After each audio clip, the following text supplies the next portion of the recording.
critical week for global markets last week, with the US elections, a Greek vote on austerity and China's transition process on the agenda. But now market players seem to be focused on global risks for market going forward.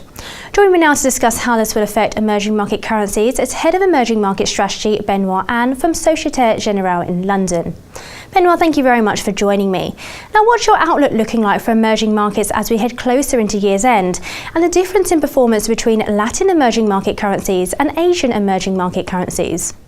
I believe the backdrop becomes a little more negative from a short-term perspective for global emerging market currencies, and at the same time, I believe there are some significant differentiation that is going to surface between various regions. From a top-down perspective, there are a number of risks that have popped up back on the radar screens of EM investors. First of all, in the US, the presidential election results have already triggered a correction in the ES equity market, and that has had some severe repercussions for global risk appetite.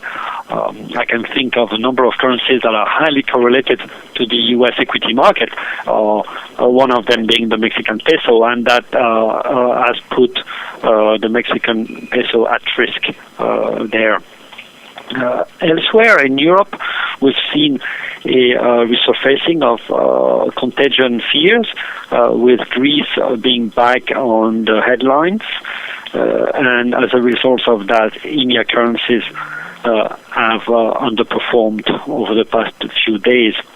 That leaves Asia, which was a laggard. Asia was clearly a laggard earlier this year, but doing some catching up. Why? Because the growth momentum is turning around for the better.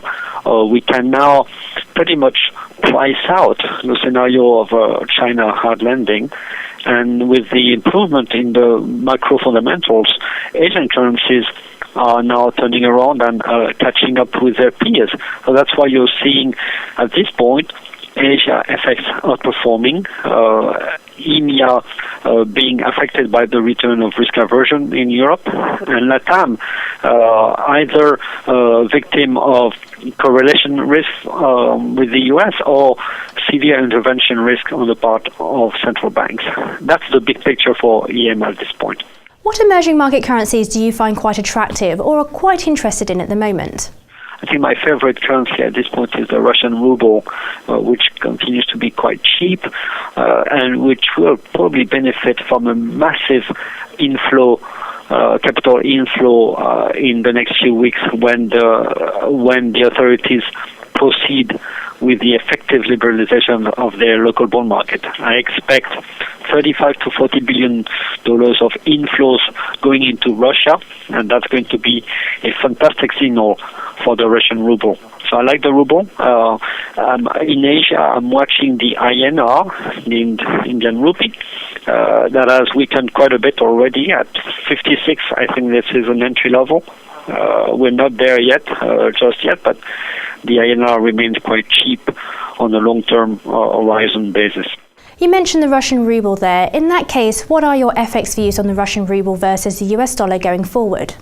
Well, I would say probably flat in the very near term because of the challenges in global markets that I discussed earlier, but I'm reasonably confident about the Russian ruble going back to 31 against the dollar pretty soon. I would say, I guess, perhaps a 3-month horizon.